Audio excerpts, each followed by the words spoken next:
There's a town in Pennsylvania where the ground has been on fire since 1962. Not a house fire, not a brush fire.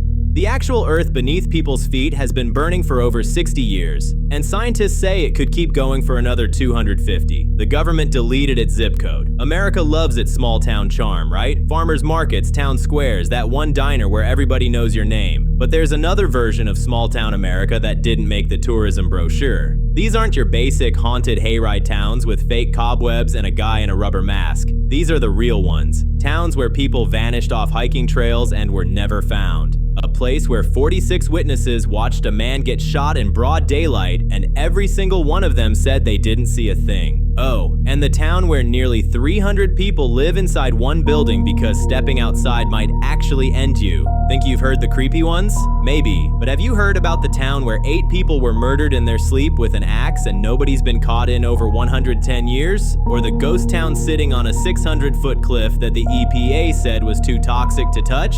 You're not ready. Hit subscribe so next time you're planning a road trip, you know exactly which zip codes to skip. Let's get into it.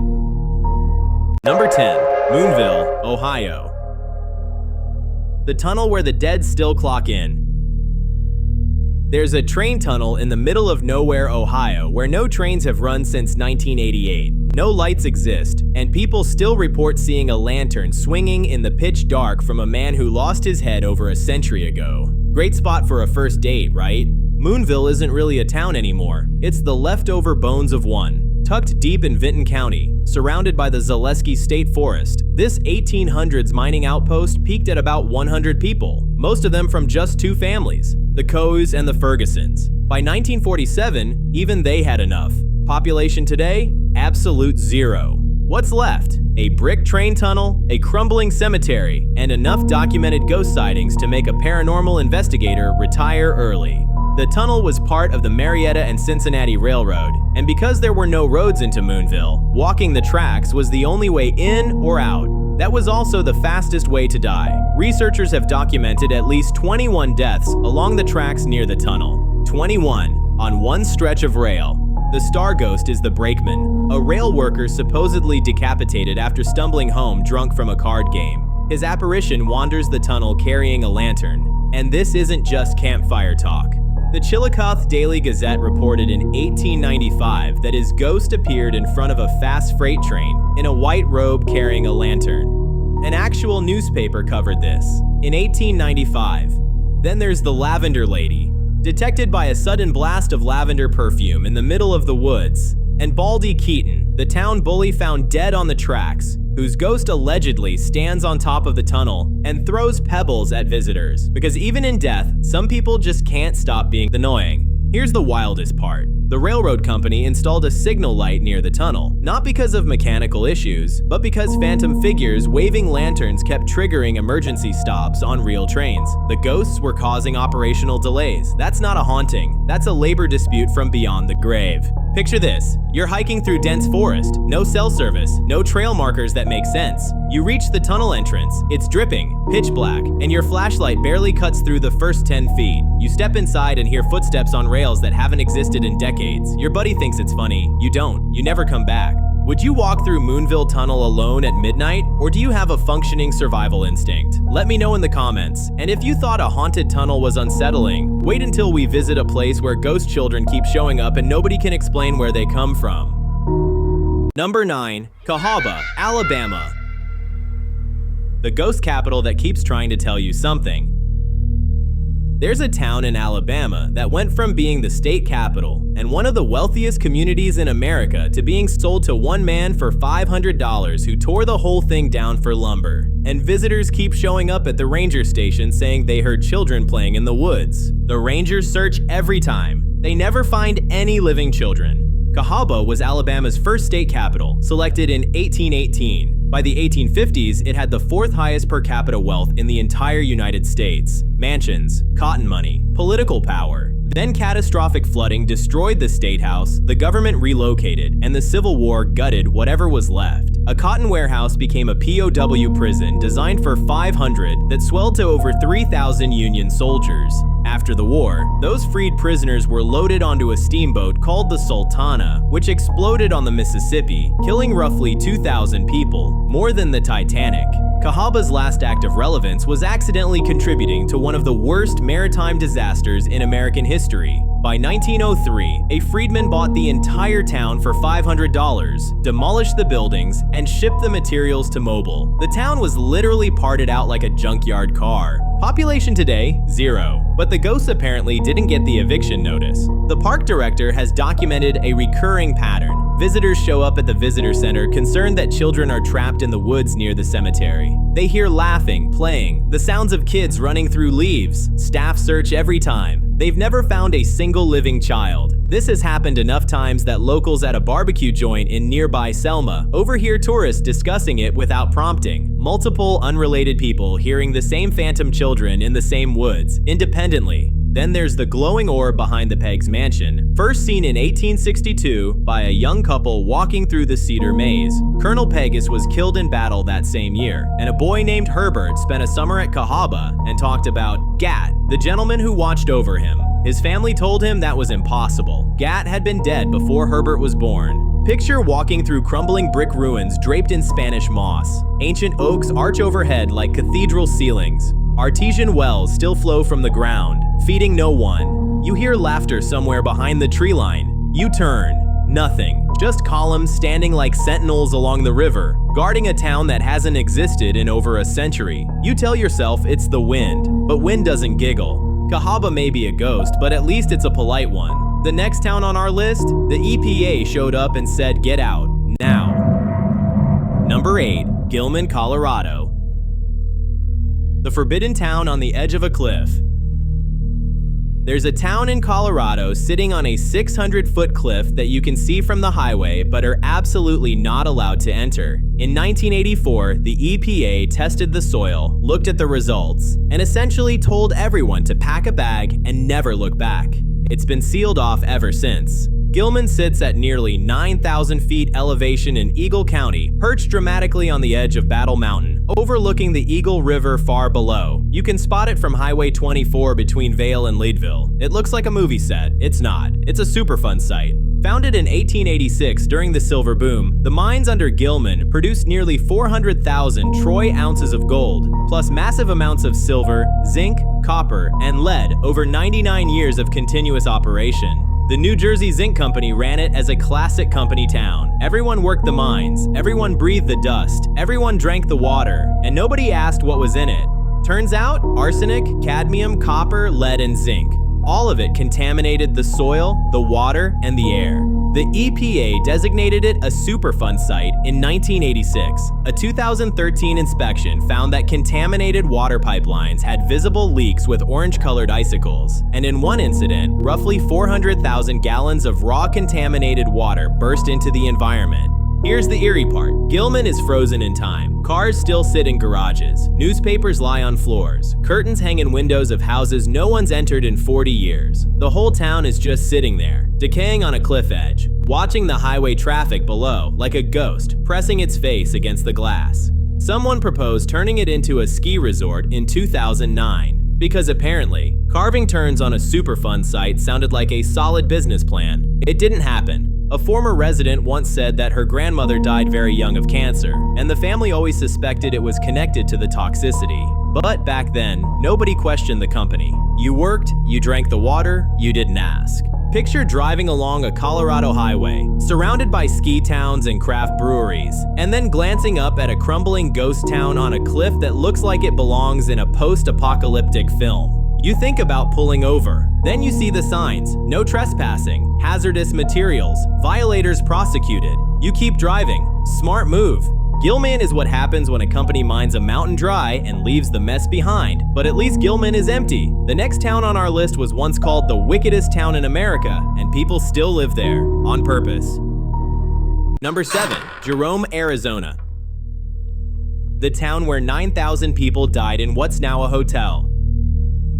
There's a town in Arizona where a jail physically slid 225 feet down a mountain. a hospital where roughly 9,000 people died was converted into a boutique hotel, and guests voluntarily pay money to sleep there. The San Francisco Examiner once called it the wickedest town in America. The ghosts seem to agree. Jerome sits on Cleopatra Hill in Yavapai County between Sedona and Prescott at over 5,000 feet elevation. Peak population in the 1920s, around 15,000. After the copper mines shut down in 1953, it dropped to about 50. Today it's back up to around 460 people, most of them artists, winemakers, and people who apparently enjoy sleeping where thousands died. Over 1 million tourists visit annually. The copper mining started back in the 1870s. William A. Clark's United Verde mine pulled out 33 million tons of ore, worth over $1 billion across 77 years. The town burned down 3 times in the 1890s and was rebuilt each time because the copper was just that valuable. At its peak, Jerome had saloons, gambling halls, and a red light district that operated basically in the open. Now it's mostly ghosts. The Jerome Grand Hotel, formerly the United Verde Hospital, is ground zero. During its years as a working hospital, an estimated 9,000 people died inside its walls. A maintenance worker was crushed by the elevator in 1935. Guests still report hearing it run on its own at night. Room 32 is supposedly haunted by both a miner who jumped from the balcony and a businessman who shot himself. Visitors report coughing, wheezing, and labored breathing coming from completely empty rooms. Former TB patients who apparently never checked out. Then there's the Connor Hotel, where a ghost known as the Lady in Red haunts Room 1. She whispers to guests, she tries to climb into bed with them, and no, she doesn't leave a Yelp review. And then there's the sliding jail. Underground mining destabilized the hillside so badly that the town's concrete jail physically slid 225 feet down the mountain. It's still sitting there, crooked, like a drunk who gave up finding his way home. Like this video if you'd actually book a night in a hotel where 9,000 people died. Or don't. The Lady in Red will visit either way. And if Jerome sounds like a haunted theme park, the next town is the opposite. It's sealed shut, cursed, and the owners won't even tell you why. Number 6. Dudleytown, Connecticut. The cursed village that was permanently closed to the public.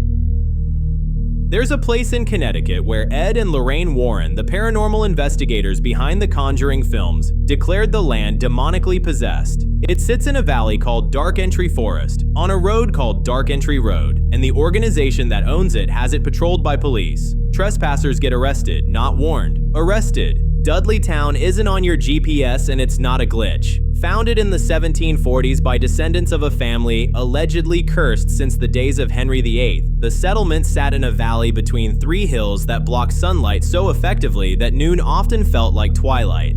By the early 1900s, it was completely abandoned. Not the kind of abandoned where people gradually move away, the kind where trees grew over foundations, and the air went still and nobody ever came back.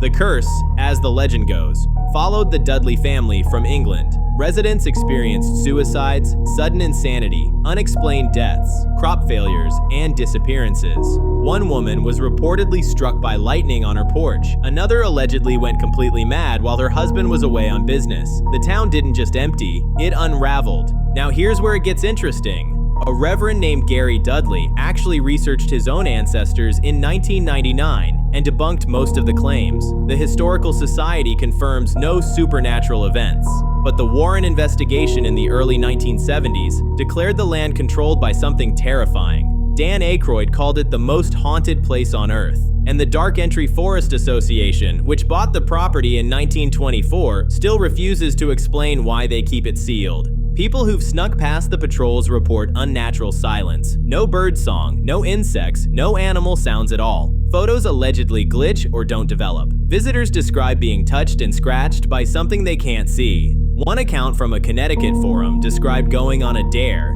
GPS died, camera glitched, heard nothing but wind, except there was no wind. Picture hiking through thick forest. No signs, no sound. Even the air feels heavy. Your phone goes dead. You're sure you passed that same rock 5 minutes ago. You call out to your friend. Silence. You turn around. They're not there. Just trees and a stillness that feels like it's been waiting for you. Would you spend a night in Dudleytown with no phone, no flashlight, and no exit until morning? Drop your answer in the comments because I already know mine. And if Dudleytown feels claustrophobic, the next town literally is. Everyone lives in one building, and the tunnel out closes at night. Number 5. Whittier, Alaska. An entire town trapped inside one Cold War bunker. There's a town in Alaska where nearly the entire population lives inside a single 14-story concrete building that was originally built as military barracks. The only road in goes through a one-lane tunnel that closes at 10:30 p.m. Miss the cutoff and you're locked inside a mountain until morning. Residents wear t-shirts that say, "POW, Prisoner of Whittier." They're only half joking. Whittier sits at the head of Passage Canal on Prince William Sound about 58 miles southeast of Anchorage. Population, roughly 200 to 270, depending on who you ask and who's managed to escape that month. The town gets 22 feet of snow per year, with winter winds hitting 60 miles per hour. The only way in by land is through the Anton Anderson Memorial Tunnel, 2.5 miles long, single lane, shared with trains, and it alternates direction. You literally take turns with a freight train. During World War II, the military picked this spot for a secret base because it had a deep water port, natural mountain protection, and was nearly impossible to detect by radar. They built 2 massive concrete structures. One of them, now called Baggage Towers, is where basically the entire town lives. Apartments, grocery store, post office, police station, health clinic, church in the basement, laundromat, and a little convenience store called Cozy Corner. The police force is 3 officers. There's no holding cell and no interrogation room. Where would someone run? The second building, the Buckner Building, is a 275,000 square foot abandoned hulk looming over the town, graffiti covered, windows shattered, full of asbestos, mercury, and lead. Someone spray painted red rum on the walls. Bears wander its corridors. Demolition would cost over $20 million, and the only way to haul debris out is through the single tunnel or by boat. So it just sits there, rotting, like a haunted older sibling the town can't get rid of. Here's the thing, the building is named after Congressman Nick Begich, who disappeared in a plane crash in 1972. Body never found, so the town's only residential building is named after a man who vanished. On brand. One resident told CNN that when she first came through the tunnel, she thought there would be a gorilla standing there. The town looked like it belonged in a horror movie. Another resident went viral on TikTok showing daily life inside. The most asked question in the comments, is it a cult? Subscribe now, because if you think your apartment is small, at least your neighbor isn't also your mayor, your mail carrier, and the person who never wipes down the laundry machines. And if Whittier is a town that locked itself inside, the next place is where people walked into the wilderness and simply stopped existing. Number 4. The Bennington Triangle, Vermont. 5 people vanished. Nobody knows how.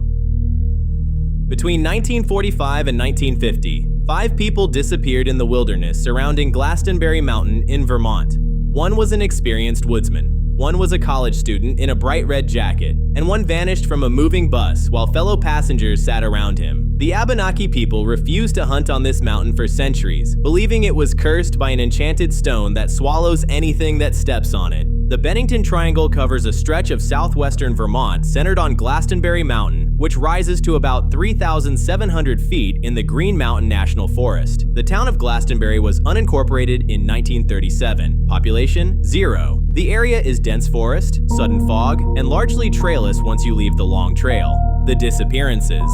November 1945. Mitty Rivers, a 74-year-old hunting guide who knew these woods better than anyone, got ahead of his group on the way back to camp. All that was ever found was a single rifle cartridge. December 1946, Paula Jean Weldon, an 18-year-old Bennington College sophomore hiking in a bright red jacket. Multiple witnesses saw her on the trail, then nothing. Her disappearance was so high profile, it led directly to the creation of the Vermont State Police. December 1949, James Tedford, a 68-year-old veteran, vanished from a moving bus. Passengers saw him in his seat. When the bus pulled into Bennington, his seat was empty. His luggage was still there. An open bus timetable sat on the seat. Nobody saw him leave. October 1950, 8-year-old Paul Jepson disappeared while his mother worked at a pig farm. Bloodhounds tracked his scent to a crossroads, and then it just stopped, as if he'd been lifted off the ground. 2 weeks later, Frida Langer, an experienced 53-year-old hiker, vanished between a stream and her campsite, a few hundred yards. Her body was found 7 months later in an open area that had been searched multiple times. Cause of death, undetermined. 5 people, 5 years, same mountain, 0 answers. The Tedford case alone should keep you up at night.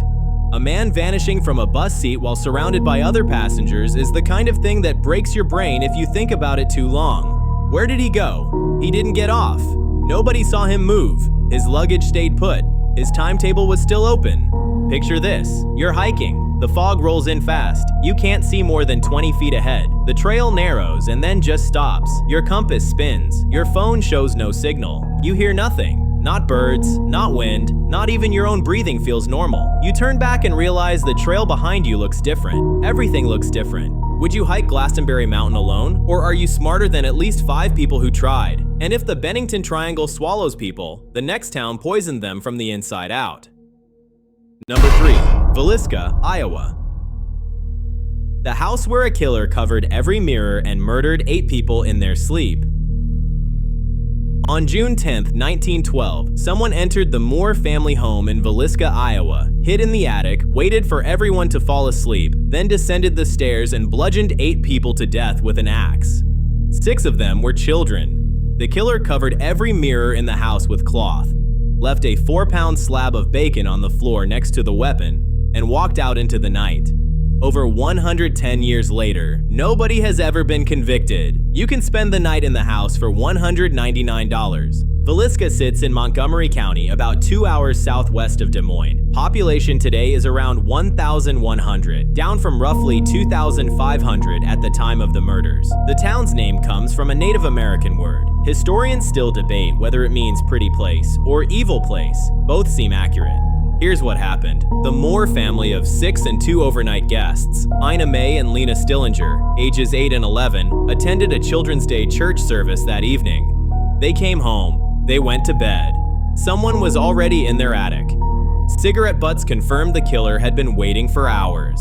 After midnight, they came down and used the blunt end of Josiah Moore's own axe on every victim, except Josiah himself, who got the blade side. Lena Stillinger had defensive wounds. She was the only one who appears to have woken up. Every mirror in the house was draped with cloth. A bowl of bloody water sat on the kitchen table. Josiah's wallet was untouched. And that slab of bacon? Still unexplained. The prime suspect was a traveling preacher named Reverend Lynn George Kelly, who was in Villisca for the first time that night and attended the same church service. He left on a train at 5:19 a.m., 3 hours before the bodies were discovered, and told fellow passengers about 8 dead souls killed in their beds. He was a known peeping Tom. He confessed in 1917. Then he recanted. 2 trials, acquitted both times. Townspeople had flooded the crime scene before the National Guard arrived, destroying most of the physical evidence. The house is now restored to its 1912 condition, indoor plumbing removed, period furnishings installed. It's on the National Register of Historic Places. Daytime tours run $10. Overnight stays cost $199. In 2014, a man on an overnight ghost hunt inexplicably stabbed himself. National news. Visitors report children's voices, footsteps on the stairs, cold spots, and scratches appearing on their skin. Picture standing in the upstairs bedroom at 2 a.m. The floorboards creak beneath you, but you haven't moved. You hear something that might be breathing from the room where the children died. You tell yourself it's the house settling. Houses don't settle in rhythm. Hit the like button before the spirits do. And if Villisca haunts you because of what happened inside one house, the next town will haunt you because of what an entire community decided to do together. Number 2. Skidmore, Missouri. The town where 46 witnesses watched a murder and nobody saw a thing. For over 20 years, one man terrorized a town of 300 people. He assaulted children, shot an elderly grocer in the neck, burned down buildings, threatened every witness who dared speak up, and he walked free every single time. Then on July 10, 1981, he was shot to death in broad daylight in front of at least 46 people. Not a single person identified the shooter. The FBI investigated. Nobody talked. They still haven't. Skidmore sits in Nodaway County, northwest Missouri, population fewer than 300. It looks like every other small farm town in the Midwest. Quiet roads, grain elevators, the kind of place where nothing happens. Except in Skidmore, everything happened. Ken Rex McElroy was born the 15th of 16 children and dropped out of school at 15. Over 2 decades, he racked up 21 felony indictments: assault, arson, animal cruelty, cattle rustling, burglary, and crimes against children that I'm not going to detail here, but they were horrific. His method was simple: intimidate every witness, park outside their homes, follow them to work, watch them through their windows for days.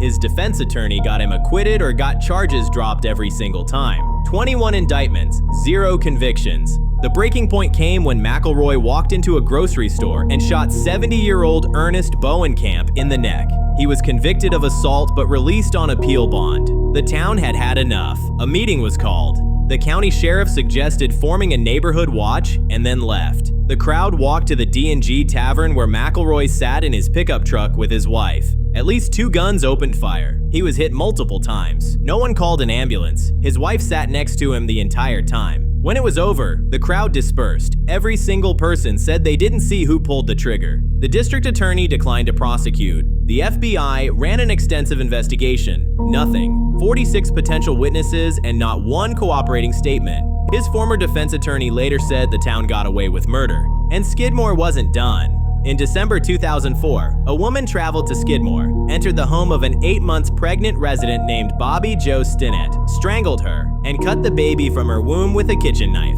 The baby survived. The killer was later convicted and became the first woman federally executed in 67 years. 2 of the most shocking crimes in American history. Same tiny town, decades apart, population still under 300. Picture driving through. It looks peaceful. Fields stretch to the horizon. A dog sleeps on a porch. You stop for gas and everyone watches you. Not with curiosity, with the look of people who've learned that silence is survival. You don't stay long, nobody does. Would you stop for gas in Skidmore? Or would you drive until the tank is empty? Subscribe because this kind of story doesn't show up in your feed by accident. And our number 1 spot? It's been burning for over 60 years. Literally. Number 1. Centralia, Pennsylvania. The town that caught fire in 1962 and never stopped burning.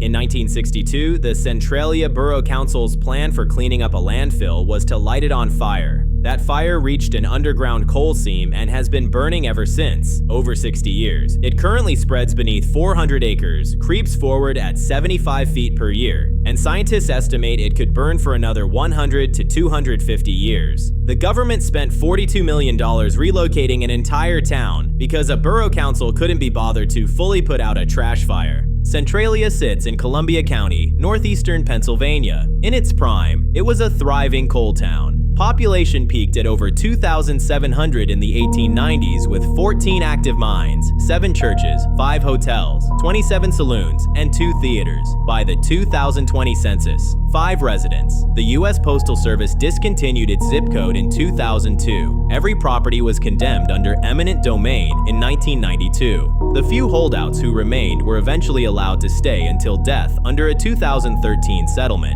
but their homes cannot be sold or inherited. Here's how it started. On May 27, 1962, firefighters were hired to burn trash in a landfill built inside an abandoned strip mine pit, standard practice at the time. The fire wasn't fully extinguished. It found a 15-foot opening into the labyrinth of abandoned coal mines beneath the town. Engineers later estimated the fire could have been stopped early for about $175. Instead, it consumed a town. The moment that changed everything happened on Valentine's Day, 1981. 12-year-old Todd Domboski was investigating wisps of smoke in his grandmother's backyard when a sinkhole, 4 feet wide and 150 feet deep, opened directly beneath his feet. His 15-year-old cousin, Eric, grabbed his arm and pulled him out. The steam inside contained lethal levels of carbon monoxide. The ground temperature in some spots exceeded 900 degrees Fahrenheit. A few more minutes and Todd would have been dead, swallowed by his own backyard on Valentine's Day. The government tried to put the fire out, then tried again, then gave up and started paying people to leave. The town was slowly condemned. Homes were demolished one by one. Streets that once had block parties now have warning signs that read, "Underground mine fire." Walking or driving could result in serious injury or death. Dangerous gases present, ground prone to sudden collapse. But Centralia's darkness started long before the fire. In the 1860s, it was home to the Molly Maguires, an Irish secret society implicated in the murder of the town's founder and its first priest. Several suspected members were hanged in 1877, so before it was literally on fire, it was already cursed. Picture driving in. The road is cracked. Steam rises through the asphalt like the ground is breathing. Fire hydrants stand alone in overgrown lots. Driveways lead to nothing. The air tastes like sulfur. Your eyes sting. You see a street sign, but no street. A mailbox, but no house. The silence isn't peaceful. It's the sound of a town being slowly erased from the bottom up. Residents once grew tomatoes in midwinter thanks to heated soil and bought canaries to detect carbon monoxide, like actual coal miners, except they were living in suburban homes. The abandoned section of Route 61, where steam rose through cracked pavement like something out of a horror film, became so popular with tourists that authorities buried it under 400 truckloads of dirt in 2020 to stop trespassing. The 2006 movie Silent Hill was inspired by Centralia, because of course it was. This is the town that was already dying from deindustrialization, already haunted by a 19th century murder conspiracy, and then somehow managed to also be literally on fire for 6 decades and counting. Like this video because you just learned about 10 towns that make your neighborhood look like paradise. Subscribe because the next time you think your landlord is bad, remember there's a town where the ground itself is trying to evict you. And share this with that friend who thinks they want to live in a small town. They need to see this first. Thanks for watching, stay safe, stay subscribed, and whatever you do, stay out of the tunnel after dark.